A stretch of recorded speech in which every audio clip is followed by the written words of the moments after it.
বিরল ও বহু প্রাচীন গাছ নষ্ট করে পৌরসভা পরিশ্রুত পানীয় জলের ট্যাঙ্ক বসানো অভিযোগকে ঘিরে উত্তেজনা বালুরঘাটের 7 নম্বর ওয়ার্ডে। অভিযোগ প্রাচীন মন্দিরের জায়গা দখলের। রবিবার সকাল থেকে এই ঘটনার প্রতিবাদে ক্ষোভে ফেটে পড়েন এই ওয়ার্ডের শীতলা এলাকার বাসিন্দারা। ঘটনা জানিয়ে গণ অভিযোগপত্র দায়ের করা হয় বালুরঘাট থানায়। দেখানো হয় বিক্ষোভ, যাকে ঘিরেই তুমুল হইচই পরিস্থিতি তৈরি হয় ওই এলাকায়।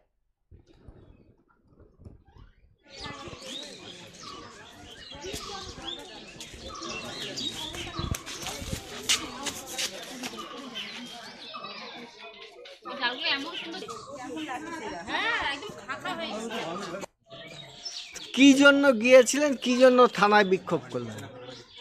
থানায় গিয়েছিলাম আমাদের এই মন্দিরটির বিষয় নিয়ে। এই মন্দিরের ভেতরে একটি জলের ট্যাঙ্ক বসানো হচ্ছে। কারা বসাচ্ছে, কি জন্য বসাচ্ছে? পৌরসভার থেকে সেই জলের ট্যাঙ্কটা মন্দিরের ভেতরে বসাচ্ছে। জল সবারই দরকার, কিন্তু আমাদের মন্দিরের ভেতরে জায়গা এমনি খুব ছোট, এই জায়গা মন্দিরেরই দরকার।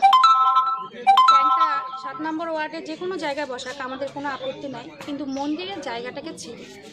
সবার প্রথমে বলি, ওখানে কোনো মন্দির নেই। একটা গাছ আছে, পুরনো গাছ। সেই গাছের তলায় মা শীতলা এবং রক্ষাকালীর পুজো হয়। সেইখানে পাড়ার ছেলেরা গাছের গোড়া বাঁধিয়ে দিয়েছে। আর তারই ঢুকতে হাতের বাঁ দিকে একটা কল আছে। সেই কলে পাড়ার সবার যাবতীয় কাজকর্ম করে, স্নান করানো, বাসন মাজা, খাওয়া, যত যাবতীয় সংসারের কাজ প্রত্যেকে সবাই ওখানে করে। আর ঠিক যেখানে গাছ আছে, পুজো টুজো হয়, ঠিক তার পেছনের দিকে পাড়ার ছেলেরাই বললো যে তারাই ডিমান্ড করেছিল যে এখানে একটা জলের হট অ্যান্ড কোল্ড যদি জলের চেম্বার বসানো যায় তাহলে আমরা খুব উপকৃত হবে এবং সবাই জল পাবে। তো সেই মতো পাড়ার ছেলেরাই জায়গা দেখে দিয়েছে।